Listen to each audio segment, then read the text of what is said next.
Everyone, আমি আমার বাঙালি রান্নাবাটিতে আবার হাজির হয়ে গেলাম আরেকটা নতুন রেসিপি নিয়ে।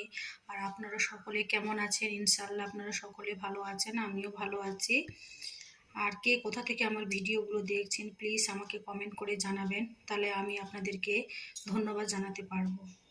আজকে আমি হালুয়া রেসিপি আপনাদের মাঝখানে নিয়ে হাজির হয়ে গেলাম, ছোলার ডালের হালুয়া রেসিপি।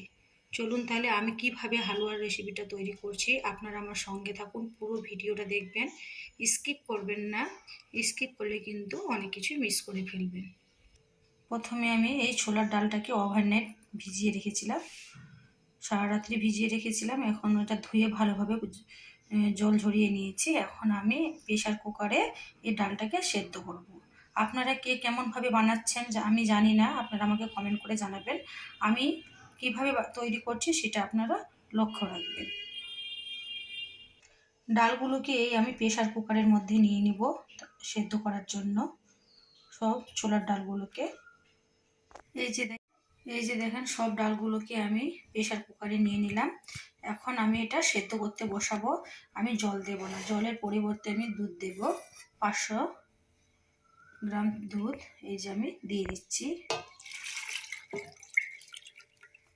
আর লাগবে না, 500 গ্রাম দিলাম। এটা আমার 500 ছোলার ডাল আছে, ভিজিয়ে রেখেছিলাম আমি। এখন আমি 3টে সিটি দিয়ে ফিরে আসছি। এই যে দেখেন, আমি প্রেশার কুকারটা গ্যাসে বসিয়ে দিয়েছি, অন করে দিয়েছি।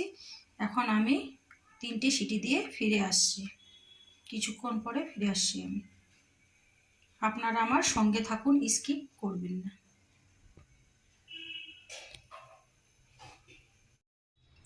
এই যে আমি 3টে সিটি দিয়ে ফিরে আসলাম। ডালটা দেখুন সেদ্ধ হয়ে গেছে, হাত দিয়ে ভাঙছি, সেদ্ধ হয়ে গেছে ডালটা। এখন এটা আমি ঠান্ডা করে নিব, ঠান্ডা করে তারপরে ব্লেন্ডারে এটা ভালো করে ব্লেন্ড করব। আপনাদের কাছে ব্লেন্ডার না থাকলে আপনারা এটা শিলবাটাতেও করতে পারবেন। এই যে আমার ছোলার ডালগুলো ঠান্ডা হয়ে গেছে, এখন আমি ব্লেন্ডারে দিয়ে ব্লেন্ড করে নেব। এই যে আমি ব্লেন্ডারে নিয়ে নিয়েছি, অল্প করে নিয়েছি। আর এটা আপনারা যখনই ব্লেন্ড করবেন ঠান্ডা অবস্থায় করবেন, গরম অবস্থায় করবেন না, তাহলে মিক্সারের ক্ষতি হতে পারে। এটা আমি ঠান্ডা করে নিয়েছি ভালোভাবে। এখন একটু একটু করে আমি সবগুলো ব্লেন্ড করে ফিরে আসছি। এই যে আমি ভালোভাবে ব্লেন্ড করে নিয়েছি ব্লেন্ডারে দিয়ে। একটা দুটা গোটা গোটা থেকে গেছে, কোনো অসুবিধা হবে না। ওটা আবার পরে আমি ফ্রাই করার পরে, ফ্রাই বলতে শুকনো কড়াই এটা ভাজবো, ভাজার পরে যে দানাগুলো থাকবে ওগুলো দানাগুলো তুলে একটু আবার গ্রাইন্ডারে গ্রাইন্ড করে নেব। এই যে দেখেন, একটু কাজটা কঠিন কিন্তু খেতে খুবই সুস্বাদু হয় এই ছোলার হালুয়াটা। এখন আমি আপনাদেরকে এটা কড়াই ভেজে দেখাচ্ছি। এই যে দেখেন, গ্যাসে একটা কড়াই বসিয়ে দিয়েছি। কড়াইতে আমি 2 চা চামচের মতো তেল দিই।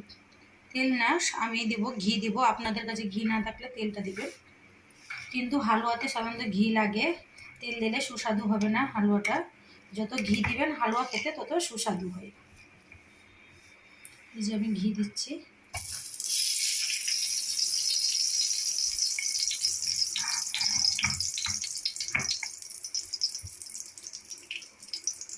কি সুন্দর স্মেল ছেড়েছে, জমে গেছে। ফ্রিজে রেখেছিলাম প্রায়।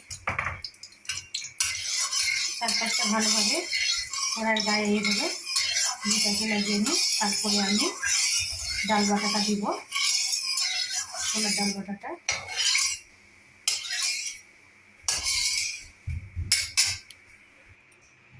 এখন আমি ডালটা দিয়ে দিচ্ছি।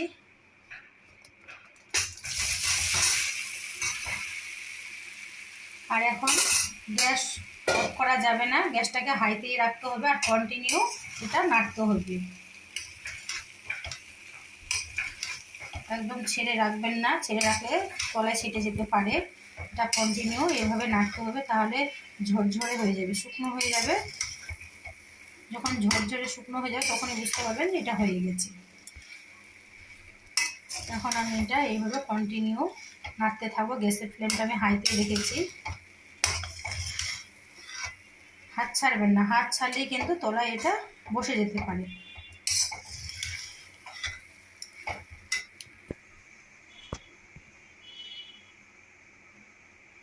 আমি তাহলে কিছুক্ষণ পরে ফিরে আসছি। এই যে দেখেন অনেকটাই ঝরঝরা হয়ে গেছে। এইভাবে কন্টিনিউ আমি নাড়তে থাকছি, ছেড়ে দিলে হবে না, ছেড়ে দিলে খোলায় সেটে যেতে পারে। এইভাবে কন্টিনিউ নাড়তে থাকতে হবে,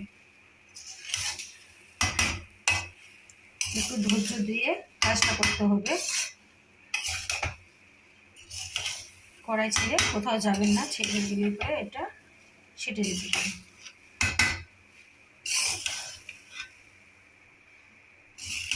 কতটা ঝরঝরা, যত নাড়বো তত ঝরঝরা হবে।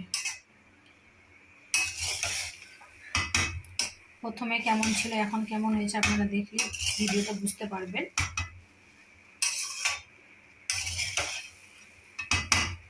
আমি আবার কিছুক্ষণ পরে ফিরে আসছি।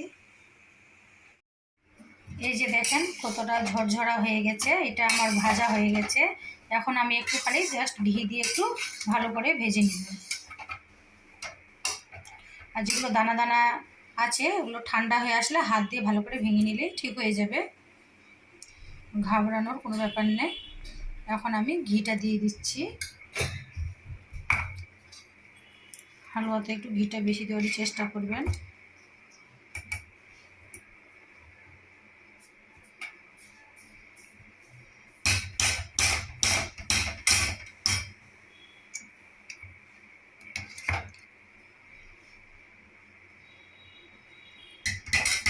আপনারা দেখে বুঝতে পারছেন আমি কতটা করে ঘি দিচ্ছি।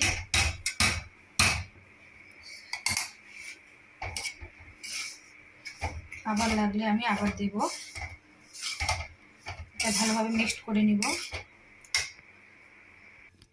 আর একটু আমি ঘি দিচ্ছি, যার একটু দিলাম আমি। এটাও ভালোভাবে আমি মিক্সড করে নিচ্ছি। গ্যাসের ফ্লেমটা এখন আমি একটু মিডিয়ামে করে দিয়েছি। আর এটা কাজ খুবই ধৈর্য ধরে করতে হয়, অনেক সময় হাত ব্যথা হয়ে যায় এটা নাড়তে নাড়তে। এই যে দেখেন আমি যেগুলো ডালগুলো যেগুলো বেছে বেছে নিয়ে নেবো, একটু ব্লেন্ডারে দিয়ে এটা একটু ব্লেন্ড করে নেব।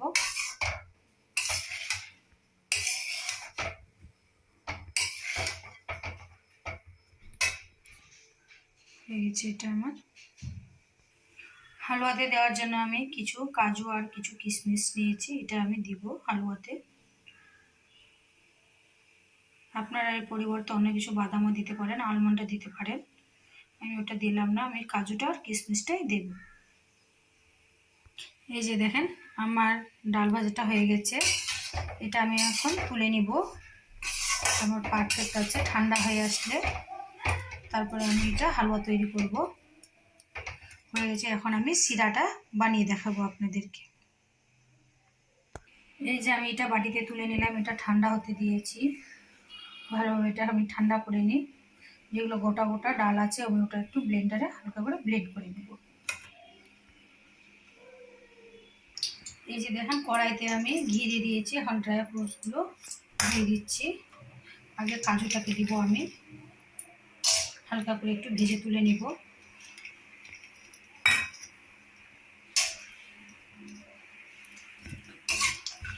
কড়াইতে আমি হালুয়াটাকে রেডি করব। একটু হালকা করে ভেজে নিই, তারপরে কিশমিশটা দিয়ে আমি তুলে নিব।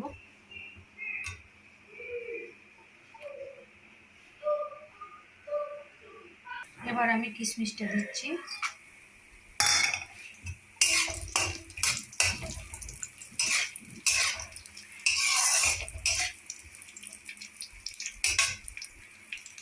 হয়ে গেছে ভাজা, এটা আমি তুলে নিচ্ছি। এই যে আমি এটা ভেজে তুলে নিলাম। এই তেলে এই ঘিয়ে আমি এই যে তেজপাতা, কয়েক পিস ছোটো এলাচ, লবঙ্গ, এক টুকরো দারচিনি দিয়ে দিচ্ছি।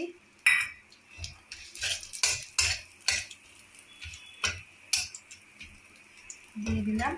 এখন আমি এক বাটি চিনি নিয়েছি, এই 800-র মতো হবে চিনি নিলাম। হাফ বাটি জল দিব, বড় বাটির 1 বাটি চিনি নিলাম, হাফ বাটি আমি জল দিব। এই যে আমি হাফ বাটি জল নিলাম।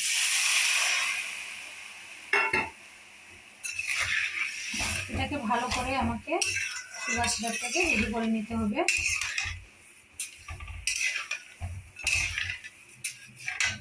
গ্যাসের ফ্লেমটা এখন হাইতে করে দিলাম।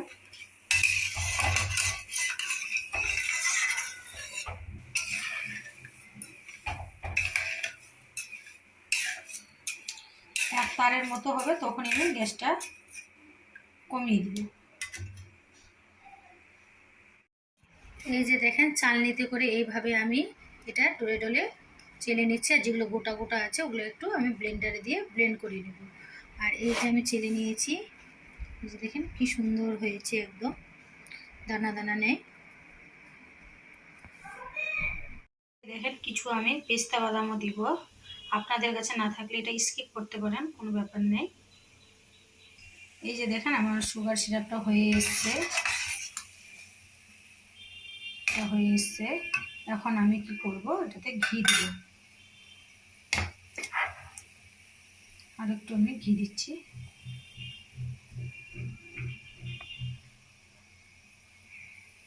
কত বড় চামচ দিয়ে দিচ্ছি আপনারা দেখে বুঝতে পারছেন।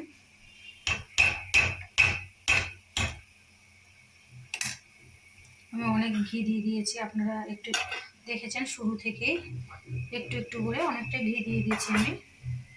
ঘিটা যত দেবেন হালুয়াটা খেতে তত সুস্বাদু হবে। এখন আমি একটু জাফরান কালার দিব, একটু কালারফুল হলে দেখতে বেশ ভালো লাগবে। এটা স্বাদের জন্য না, এটা আমি কালারের জন্য ইউজ করব। খুবই সামান্য দিচ্ছি, যে দেখেন কালারটা বেশ ভালো আসবে তাই দিলাম আমি। আপনাদের কাছে না থাকলে এটাও স্কিপ করতে পারেন। দেখেন কালারটা পুরো চেঞ্জ হয়ে গেল।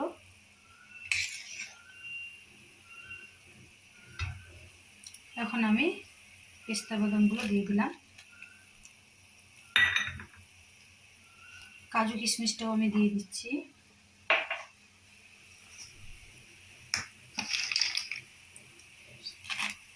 কিছু কাজু কিশমিশও দিয়ে দিলাম, আর কিছু ডেকোরেশনের জন্য রেখে দিলাম।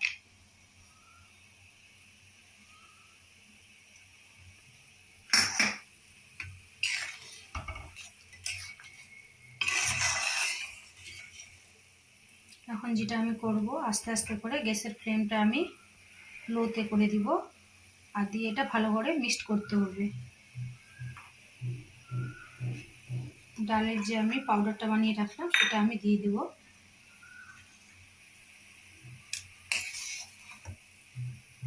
এই যে ডালের গুঁড়োটা এটা আমি দিয়ে দিচ্ছি। দেখছেন তো দানা দানা নেই, আর দানা দানাগুলো বেছে আমি ওটা ব্লেন্ডারে ব্লেন্ড করে নিলাম। আপনারাও এইভাবে করবেন, তাহলে খুবই ভালো হবে হালুয়াটা। এখন আমি একটু একটু করে ডালের গুঁড়োটা দিয়ে দিচ্ছি।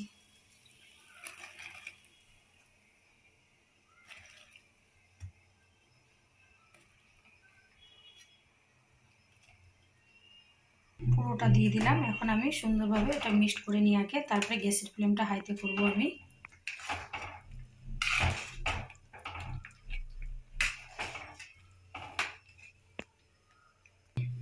এই যে দেখেন আমি এটা মিক্সড করে নিলাম। এখন আমি 1 বাটির মতো পাউডার মিল্কটাও দিয়ে দিচ্ছি, এটাও মিক্সড করে নেব, তাহলে হালুয়াটা আরও সুস্বাদু হবে। এই অবস্থাতে আমি এটা মিক্সড করে নিচ্ছি। গ্যাসের ফ্লেমটা একদম লোতে করে দিবেন।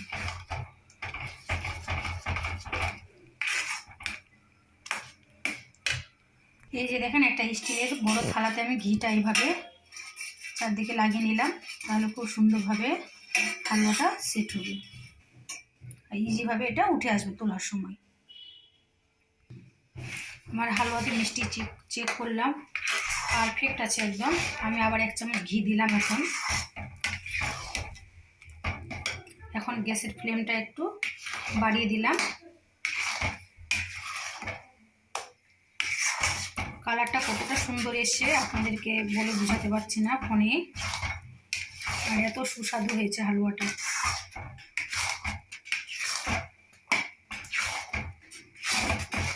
এখন এইভাবে কন্টিনিউ নাড়বো।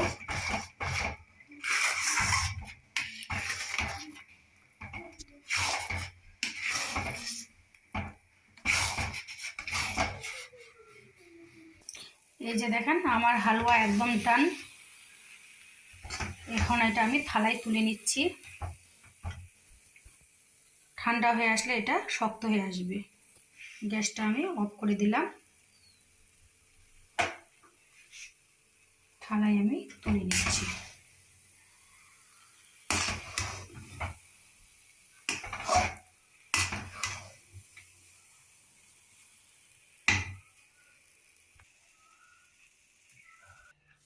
এই যে দেখেন আমি থালায় তুলে নিয়েছি, হাতে ঘি লাগিয়ে নিয়েছি। এইভাবে গরম অবস্থায় এটাকে এভাবে চাপ দিতে হবে, সেট করে নিতে হবে। ঠান্ডা হয়ে গেলে আবার হবে না। এই যে গরম আছে, খুব সাবধানে কাজটা করতে হবে।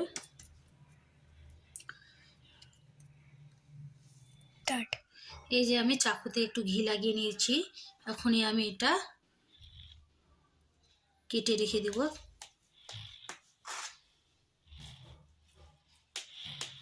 বরফির আকারে কাটবো।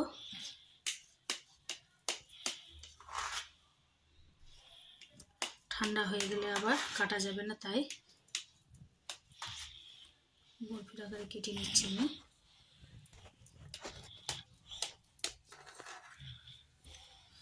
এখন নরম আছে বলে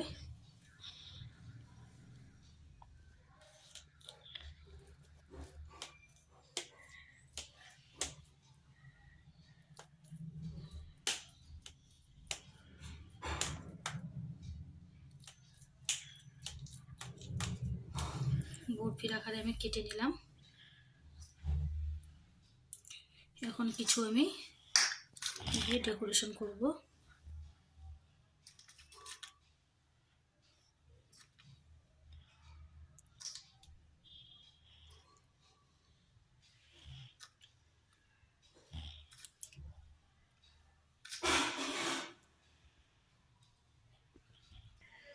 এই যে দেখেন আমার হালুয়া একদম কমপ্লিট। আপনাদেরকে এটা পরিবেশন করে দেখাচ্ছি।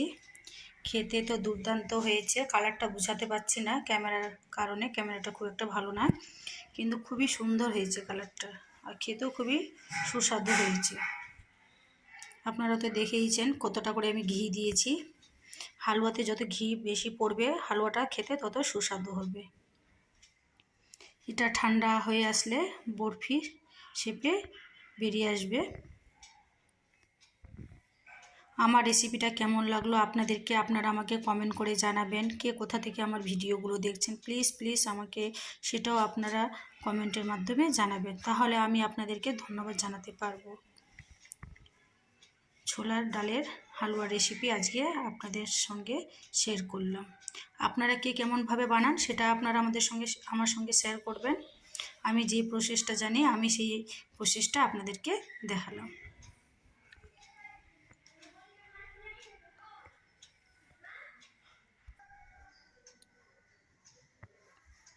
ধন্যবাদ।